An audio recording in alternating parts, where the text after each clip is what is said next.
bendize, ó minha alma, ao Senhor.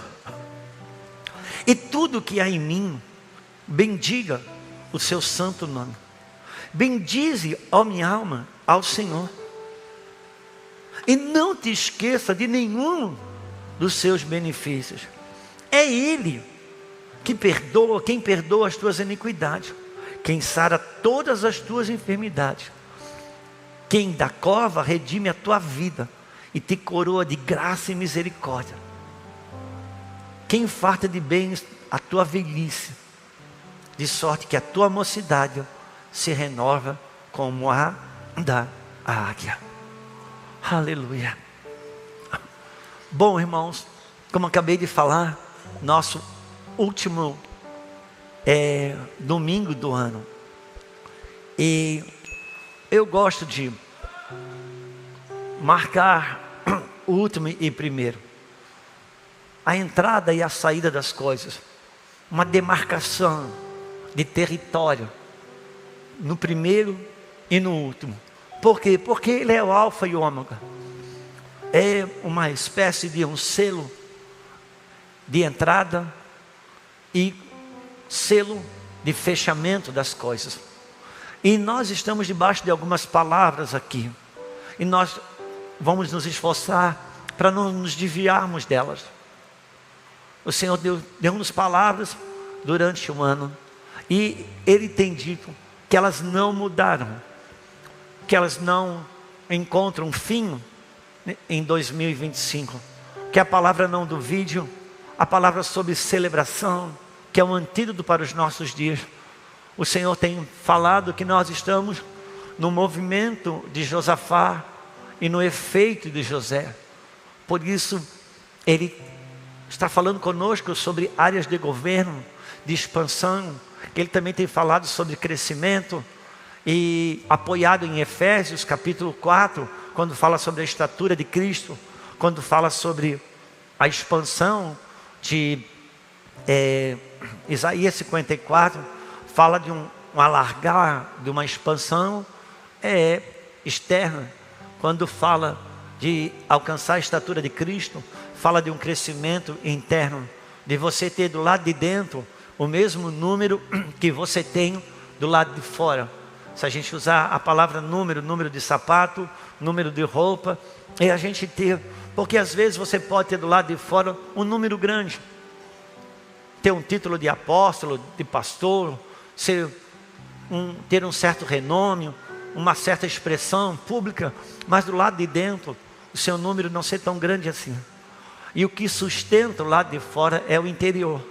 Por isso que crescer em Deus, aumentar nossa estatura em Cristo Jesus, é altamente significativo, para que a gente não sucumba na sua própria prosperidade, por assim dizer.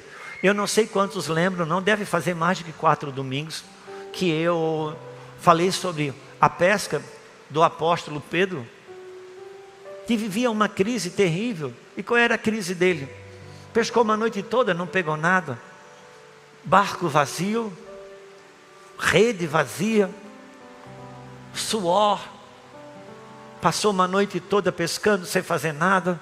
No outro dia está lavando a rede, fazendo a conta, se vai dar conta de pagar a prestação do barco, se vai dar conta de pagar os funcionários da pescaria.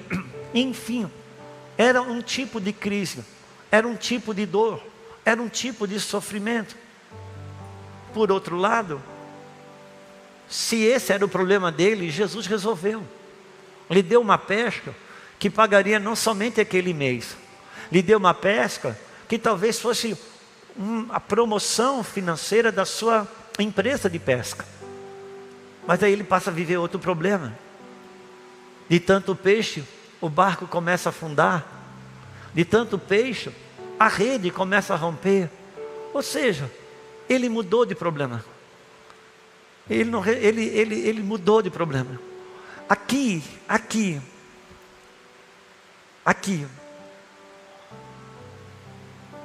Eu poderia chamar, talvez pelo nome, pessoas que estão sofrendo porque não conseguem administrar sua falta e outros que estão sofrendo porque não conseguem administrar o que tem.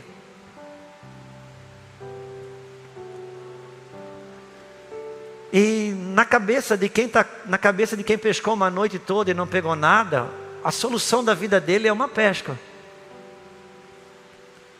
Na cabeça de quem está tanto peixe que está afundando, a solução da vida dele talvez é olhar para alguém e preferir lavar uma rede de um barco que não está afundando. Quem entende o que eu estou falando? E por isso o Senhor tem me falado de um crescimento interior. Por quê? Porque me parece que tem uma expansão, que essa Ele vai fazer, não depende de mim nem de você. Ele vai fazer. O que depende muito de mim, meu crescimento interno, para a hora que Ele fizer, meu barco não afundar, a hora que Ele fizer, minha rede não rasgar. Eu sempre ouço dizer, quando falo melhor, eu poderia usar outros, mas o melhor exemplo para mim é um exemplo do empresário. E sempre digo isso, já repeti aqui. Se o empresário, dentro dele, se o empresário for menor que a empresa dele, se a empresa que ele tem for maior que o empresário que ele é, ele vai trabalhar de empregado para aquilo que ele é dono. E você conhece empresários assim. Talvez você seja um desses. Se o ministério for maior do que o ministro, ele vai viver de empregado para aquilo que ele é dono, se é que poderia chamar dessa forma. Porque quando o lado de fora cresce mais do que do lado de dentro, você sofre com o que tem e não com o que falta. E o Senhor está nos convidando a um crescimento interno, porque tem uma expansão do lado externo que Ele vai fazer, e para alguns Ele já está fazendo. Para outros, Ele está reduzindo o lado de fora para poder estimular um crescimento lá de dentro. Sabe, você já chegou num ponto da sua vida que às vezes é como você estiver levantando uma parede de tijolos. Você vai indo, de repente, você está naquele ponto que você põe o tijolo na pontinha do pé, bota o tijolo, cai na sua cabeça, porque você não tem mais altura para colocar ali. Nessa hora, o que você faz? Você para de levantar a parede e você mexe no andaime. E quando você está mexendo no andaime, parece que não tem resultado, porque você olha a parede, está do mesmo tamanho. Você olha para o lado de fora, parece que não mudou nada. Talvez, em alguns momentos, o Senhor te diminui do lado de fora para te aumentar do lado de dentro. Talvez Ele esteja mexendo nos andaimes. Eu vi muitos ministérios chegarem aqui com o sentimento que o lado de fora para ele tinha acabado. Mas de repente eu vejo o Senhor aumentando os andaimes do lado de dentro. E muitos aqui vão voar. Eu sei que vai. Eu estou vendo isso. Porque o crescimento interior, para poder responder para a expansão externa. Eu não sei quantos de vocês vão lembrar que o apóstolo Paulo foi preso, todo mundo sabe, estava na cadeia. Ele e Silas, pediu para o Silas tocar um dó maior, começaram a cantar meia-noite. Quem lembra disso? Houve um milagre ali, converteu a classe carcerária, policiais. Foi uma grande expansão. Dali ele saiu para empregar para governadores, o rei Agripa, e foi uma grande expansão do reino de Deus. Mas quem lembra que o apóstolo Pedro também foi preso? Obrigado por você que está comigo. Pedro também foi preso. E eu não sei se você for buscar quando Pedro foi preso. Pedro estava voando ministerialmente falando. A sombra dele curava. E de repente, no meio daquela grande glória que estava acontecendo, Pedro pregava, convertia 1.000, 2.000 pessoas. Ele passava, a sombra dele curava. E de repente ele é preso. E ele vai preso. E o anjo tira ele da cadeia. Vai lá de madrugada, pega na mão de Pedro. Depois você lê, está em Atos dos Apóstolos. Vai saindo, passa por todas as as grades tudo fechado, ele passa grade por grade. Ele só foi se dar conta que era uma realidade, que não era sonho, quando ele estava do lado de fora. E o anjo disse para ele: Pedro, vai e prega a mensagem completa dessa nova vida. Agora vamos comparar essas duas prisões. Quando Deus prendeu Paulo, Deus estava expandindo o reino. Aquela prisão de Paulo resultou na conversão, não só de presos, resultou na conversão da classe militar, resultou na conversão de classe política. Paulo disse não, eles quiseram soltar Paulo quando descobriram que ele era romano. Disse, não, eu não quero ser solto não. Paulo entendeu o que estava acontecendo. Eu apelo para a classe, para o tribunal, porque o evangelho precisava ser pregado. E a conversão de Paulo, a prisão de Paulo expandiu o reino. Agora a prisão de Pedro, ninguém viu, irmão.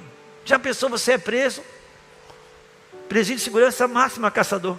No outro dia tu bate em casa, eu te encontro na rua, daí, caçador, tu não estava preso? Estava.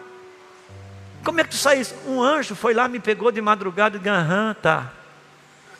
Bom, quem é que acreditou? Quem que se converteu com a prisão de Pedro? Quem foi que se converteu com a prisão de Pedro? Glorificou a Deus no quê? Quem é que ia acreditar que o anjo tirou Pedro de lá? Ô meu filho, numa situação dessa, ou o chão treme, a cadeia explode, todo mundo vê, ou senão não adianta você falar para todo mundo que o anjo te visitou, não. Quem entende o que eu estou falando? E Deus fala, só que o anjo vai lá, tira Pedro, e diz, Pedro, prega a mensagem completa dessa nova vida. O que o anjo estava dizendo? Pedro, você está muito empolgado com o teu ministério. Está empolgado com a cura, está empolgado com os milagres, Pedro. Só que esse povo precisa ser discipulado. Precisa pregar o evangelho completo. As curas, o milagre, é uma maneira de eu atrair o povo para você pregar a mensagem completa. Tem que pregar a mensagem completa, meu filho. Pedro, tu está tão empolgado que se eu não te prendo, a gente não conseguia mais conversar.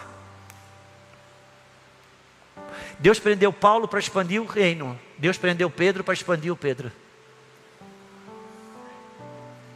Às vezes Deus te diminui do lado de fora para te aumentar do lado de dentro. Mas Pedro não ficou nisso. Pedro aumentou muito mais, mas precisou entender algumas coisas. Quantos estão comigo? E o Senhor tem nos instruído. E alguns de nós aqui já fomos reduzidos em alguns momentos, para aumentar o andaime, para crescer por dentro, para que a expansão do lado de fora não nos atropele. Ouça, irmãos, como atropelou a tantos. Você poderia dar o nome, eu poderia dar o nome também, e por incrível que pareça, cada novo nome que surge em algum tipo de escândalo, a gente parece que tem a convicção que a gente jamais faria aquilo. Bom, vida espiritual é vida espiritual.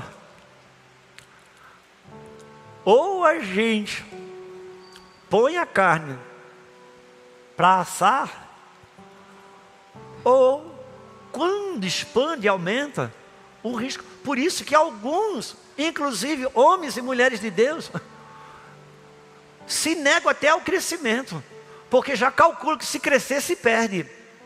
Quem sabe o que eu estou falando aqui, irmão? Alguns já têm até um preconceito. Deus com ele só pode ir até 100 metros. Se levar 500, pronto, ele já está esperando que em algum momento o pastor vai desviar, um escândalo vai acontecer, aí vai se perder na vaidade, porque a gente tem um histórico. Diga comigo, histórico. Oh, muito obrigado. Então agora eu posso voltar para o Salmo 103. Coloque na tela para mim, versículo 1. 103, versículo 1. Bendize a minha alma ao Senhor, e tudo que há em mim bendiga ao seu santo nome. Versículo próximo. Bendize a minha alma, Senhor, e não te esqueça de nenhum dos teus. Com que histórico eu estou acabando o meu ano? Que histórico me governa? Porque é um banco de memória que me dirige, seja ele pescar uma noite toda e não pegar nada, ou de ter uma pesca milagrosa, seja ele ou de andar sobre as águas, ou o histórico da lembrança de estar afundando, porque um histórico te governa, uma memória te governa. Só que Deus disse assim, meu filho, tem um caminho Tem uma rua que precisa ser construída. E é a rua de você bem dizer ao Senhor. E se apoiado nos benefícios que Ele já fez. Ah, você lembra que tudo deu errado, mas você esquece que eu visitei aquele lugar com glória. Você esquece que paralítico andou. Você esquece que eu botei ouro na tua mão. Eu fiz o óleo escorrer na tua mão. Quantas coisas eu te dei. Quantas coisas eu te mostrei. O que te governa? O que o homem fez de errado. E você jogou fora tudo que eu fiz por causa daquilo que o homem entregou. Quem entende o que eu estou falando? Como você vai acabar seu ano? Eles têm um caminho, tem uma memória que te governa, tem um histórico que te governa. E para minha alma e para sua alma, é muito fácil ela ficar se apegando com o que doeu. Ela ficar se apegando com aquilo que causou dor, com aquilo que causou ofensa, com aquilo que causou decepção, Paulo, com aquilo que causou frustração, com aquilo que foi perda, com aquilo que deu errado. Só que o Senhor, parece que há algo, há uma lei espiritual, que parece ser tão poderosa, que Ele diz: bendize minha alma ao Senhor. Alma, bendiga ao Senhor. Alma, bendiga. Alma, não esqueça de nenhum dos seus benefícios. Alma, você vai ser toda hora tentada a lembrar e relatar o que deu de errado. Isso não te leva a lugar nenhum. Por mais sensato que pareça, por mais coerente que pareça, por mais que te dê a razão, por mais que você num tribunal de justiça, todo mundo diria: oh meu Deus, tadinho. Isso tudo não adianta. Pegue a sua alma, coloque ela, diga: bendiga ao Senhor. Não se esqueça dos teus benefícios. Escreve o dia que você foi batizado com o Espírito Santo. Sabe quando você ouve falar em encontro com Deus, G12, te dá até um arrepio? Não, isso pega e joga fora. Mas a experiência que você teve lá no encontro com Deus, não joga fora. Aquilo foi o Senhor te tocando. É preciso arrancar da minha alma, porque uma memória vai me governar, um histórico vai me governar. Quando fala em célula, meu Deus, a gente tem que mudar o nome para você não ficar apavorado. A gente chama pequeno grupo, vou dar outro nome. Vamos dar nome novo para coisa velha. O problema está na minha e na sua alma. Nossas lentes que foram construídas. E o Senhor diga: bendize a minha alma. O salmista, parece que ele diz: meu filho, tem um caminho na celebração. Minha Lulu falava: irmão, hoje eu tinha uma pregadora de manhã cedo, ela pregou para mim. Ela pregou para mim. Ela disse: sério, Cristo já deixou a rua pronta. O que a gente tem que fazer é tirar os entulhos. Entulho de ingratidão, de murmuração, de memória de sofrimento. Essas coisas, elas estão na rua. A rua está pronta, mas não tem um fluxo. Meu carro não passa. Tem gente que está esbarrada aqui, parou aqui, não passa. Pega isso, tira da rua, porque a rua está pronta. Não é você que constrói, você só limpa. Alô? Parece que há uma lei tão forte que busca a gente dizer: bendiga minha alma. Não esqueça dos feitos do Senhor, não esqueça dos benefícios do Senhor. Por que que a marca da ofensa e da ferida ficou mais alta do que as experiências que vivemos ali? Por que será? Isso aqui é legítima. A memória daquilo que é legítima, mas não me leva, não me tira do lugar. E o Senhor está buscando derrubar os bancos de incredulidade, os bancos de negatividade, os bancos de pessimismo, aquilo que se move a partir do medo, aquilo que se move a partir da vergonha, aquilo que se move a partir da vergonha, não ter uma expectativa. E o Senhor, parece que Ele implica: não se esqueça. Eu acho que é em Marcos no capítulo 6.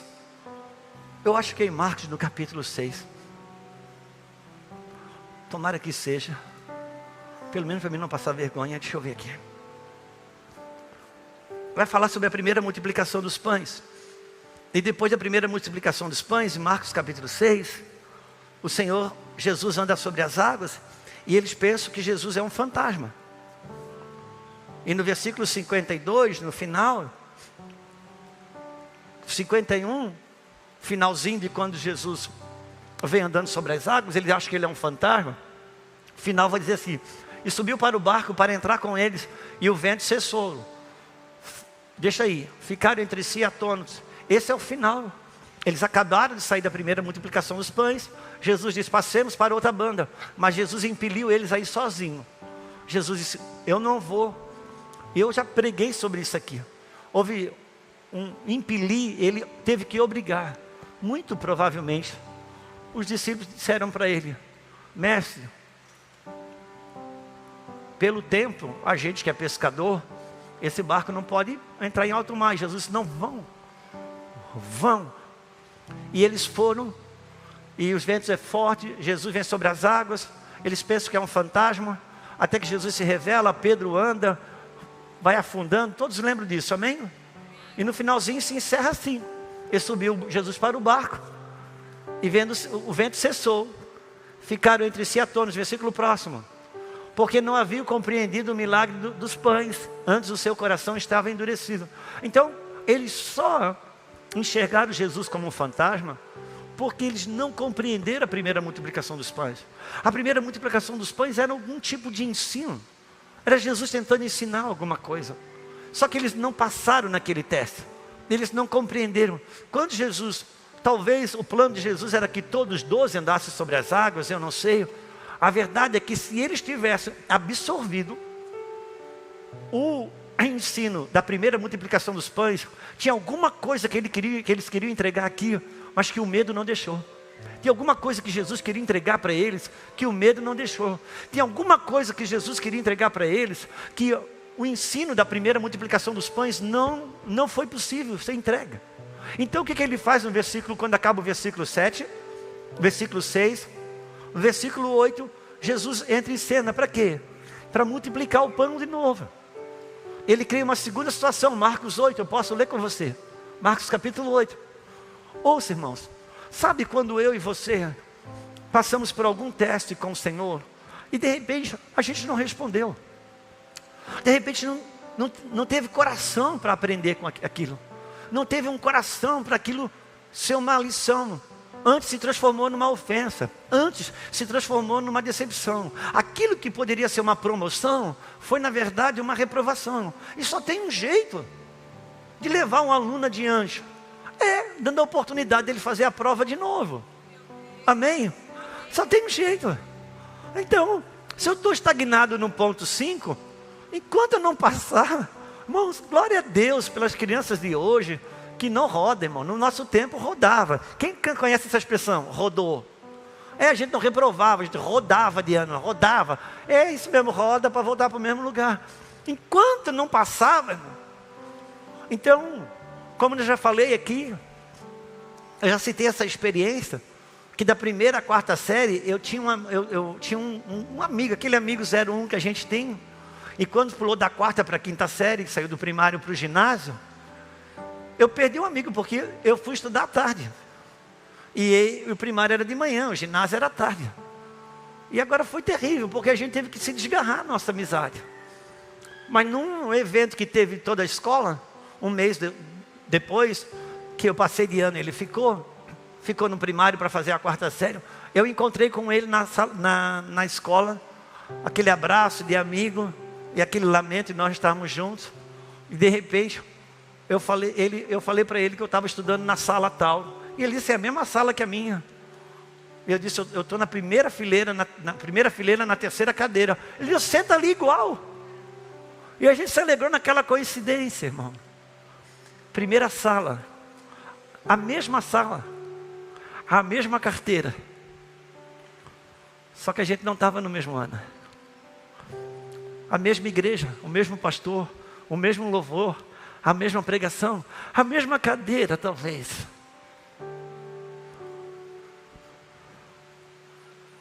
Toca a pessoa do seu lado e diz: vamos passar de ano, ainda dá tempo.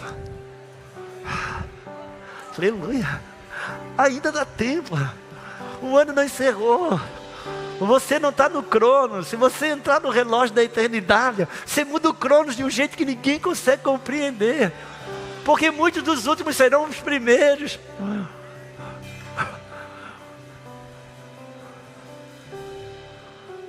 Então Jesus vai fazer a lição de novo.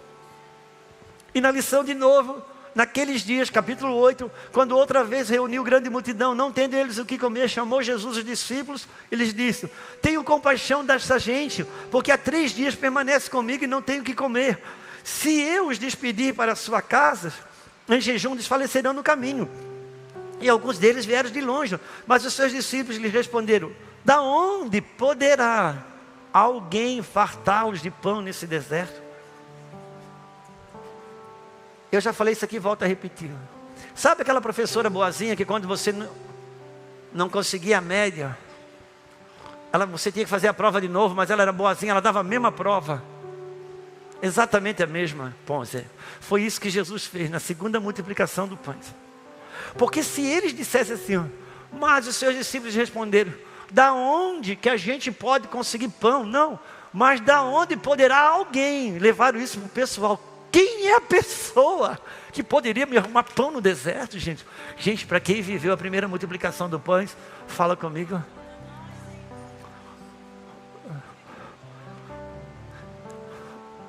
Se eu não trocar a memória do milagre, se eu não trocar a memória da decepção, da frustração pela memória do milagre, eu não prossigo. Eu não prossigo. Porque o que deu ruim vai se transformar. Até mesmo o que eu errei. Como alguém já disse, um erro só é um erro quando ele não te ensina nada. Levanta, toma a tua cama e anda.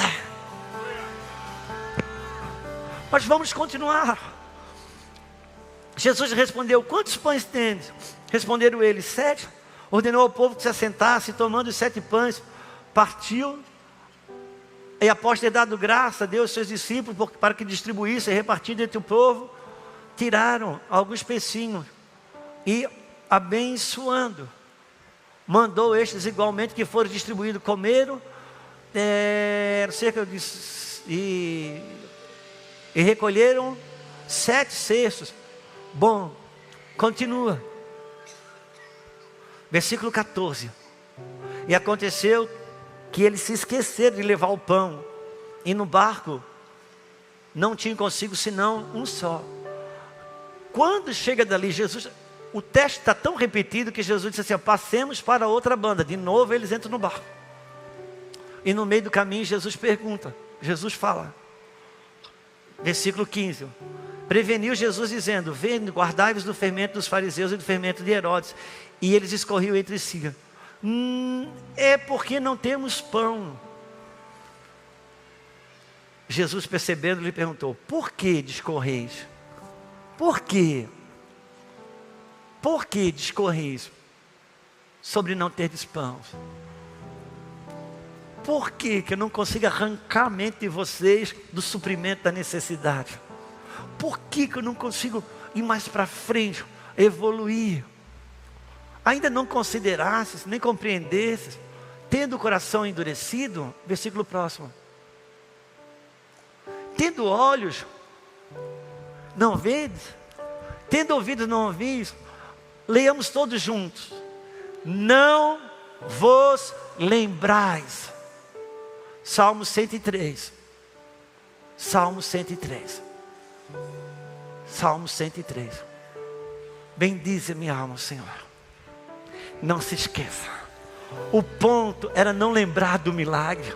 O ponto não está apoiado no que Ele já fez, mas está apoiado naquilo que ainda está por fazer. E o meu medo diz para mim: não vai dar. Bendize minha alma, Senhor, e não se esqueça de nenhum dos seus benefícios. Parece que tem uma chave tão poderosa quando Ele diz: alegra-te, ó estéril, canta tu que não dás a luz, porque transbordarás para a esquerda e para a direita. Expande, aumenta a tua tenda, estica o todo, estica as cordas, firma as tuas estacas. E eu confesso que eu não lembrava desse texto quando o pastor Júlio abriu aqui nessa manhã, Isaías capítulo 33, versículo 20. Eu nem peguei o contexto, Mas isoladamente, eu achei tão poderoso para nós. Isaías 33, 20. Vamos, Aninha, por favor. Deve estar travando. Olha para Sião, a cidade das novas solenidades. Os teus olhos verão Jerusalém, habitação tranquila, tenda que não será removida, cujas estacas nunca serão arrancadas, nem rebento nenhum, nem arrebentada nenhuma das suas cordas. Então, passou por um aprendizado, passou por uma dor causada por outro, ou que eu mesmo provoquei na minha negligência, distração, ou sei lá. Mas não te esqueça de nenhum dos seus benefícios. Bendiga minha alma ao Senhor, e não te esqueça de nenhum dos seus benefícios. Coisas deram certo e coisas deram errado, mas o Senhor diz: ensina, treina a tua alma a computar os feitos do Senhor, os benefícios do Senhor. Há uma chave poderosa que nos instiga para isso, que nos chama para isso. Por mais que a frustração, porque uma memória tenho. Chico, uma memória tenho. Pedro, lança a tua rede. Mestre, havendo pescado uma noite toda, saltou de dentro dele, pulsou de dentro dele, saltou de dentro dele, dizendo: pesquei uma noite toda, não peguei nada. E Jesus disse: lança a rede, meu filho. Está bom, Senhor, sobre a tua palavra. E agora ele tinha um problema, Paulo. Barco vazio, não dava conta de pagar as contas. Só que agora o barco enche, vai afundando, as redes vão rasgando. Paulo, é outro problema agora que ele tem. Mas tem uma bênção. Qual foi a bênção? A pesca milagrosa. A pesca milagrosa, a grande bênção que chegou na vida de Pedro aquele dia. Claro que não. Alguém diga comigo: claro que não. Se a pesca milagrosa fosse a bênção, ele ficava com a pesca milagrosa. Não, a pesca ele largou, ele ficou com Cristo, ele saiu dali com Cristo, ele saiu com Jesus. A bênção nunca foi a pesca, e a falta de bênção nunca foi a falta de pesca. A bênção é Cristo, e a falta de bênção é a ausência de Cristo. Larga tudo agora e me segue, Pedro, porque eu quero saber se você está entendendo o que é bênção. Eu quero saber qual é a tua consciência de bênção. Porque se a tua consciência de bênção é barco cheio, você não larga para ficar comigo. Quantos entendem que estamos falando aqui? A bênção ainda é Ele. A bênção ainda é Ele. Barco cheio ou vazio, Ele ainda é a bênção. E Ele tem dito: uma celebração, eu busco um louvor, eu busco um testemunho de celebração. Por isso, uma coisa que a gente vai fazer aqui, a gente vai começar a entregar alguns testemunhos aqui no púlpito. Mamãe, não é para mostrar para a televisão, não é para mostrar para a internet, não. É para arrancar nossa incredulidade. Nós precisamos nos ajudar. Nós precisamos nos ajudar. Um irmão mesmo essa semana nos ligou. Havia uma causa impossível, irmão. Eu não sei se eu tenho a liberdade de falar, então não vou falar. Mas é uma causa impossível. E o Senhor ministrou o coração dele. Um ano ainda não acabou. E a Luzinha tem o seu painel de oração, que aos poucos vai sendo rasgado. Muito recente foi da filha da Sheiva. E de repente, uma causa impossível.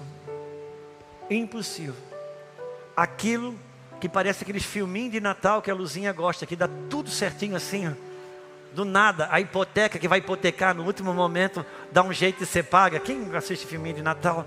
A Luzinha só assiste filminho de Natal porque dá tudo certo, não tem estresse, ninguém... É coisa fantástica. Eu aprendi a gostar também. Eu ridicularizava, agora aprendi a gostar. Agora é bonito, antes era feio. E de repente, irmão, tal qual o filminho de Natal, o milagre aconteceu. Da pessoa abrir uma conta corrente. E de repente, o impossível.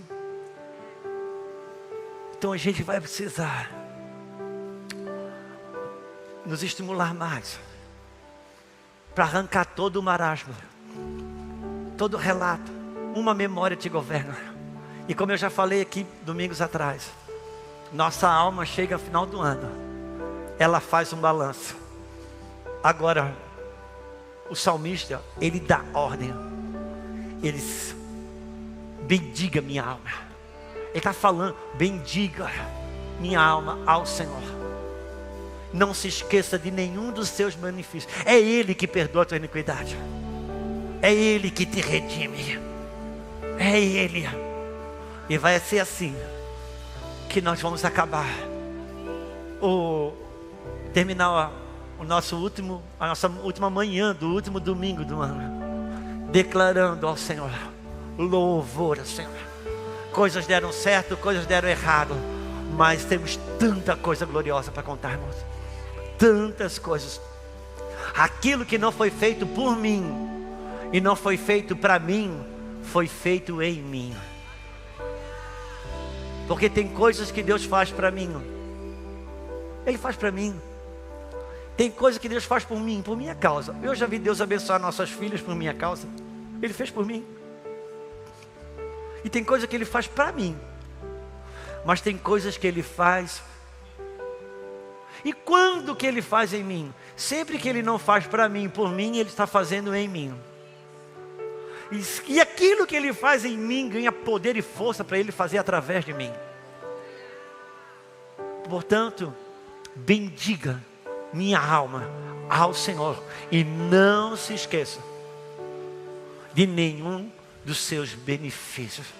Parece que Deus está buscando, entregando armas, ferramentas, arrancando nossa alma dos lugares aonde a pesca sem pegar nada, os registros negativos ficaram mais fortes em nós. E volta a repetir, alguns de nós aqui, no histórico de igreja, no histórico de ministério, experimentamos coisas gloriosas. Coisas gloriosas. Por mais que seja bobo e ridículo para muitos, mas cair e ficar rindo 2 horas sem parar, sem conseguir, no chão, a minha mente não podia produzir aquilo. Entrar no mato para orar e vi todo aquele mato acender.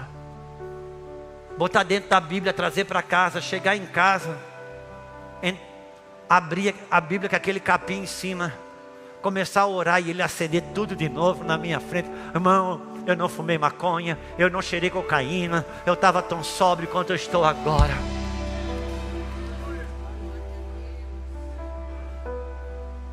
Racalabacharalá, isso aqui eu nunca inventei, foi Ele que colocou e me entregou.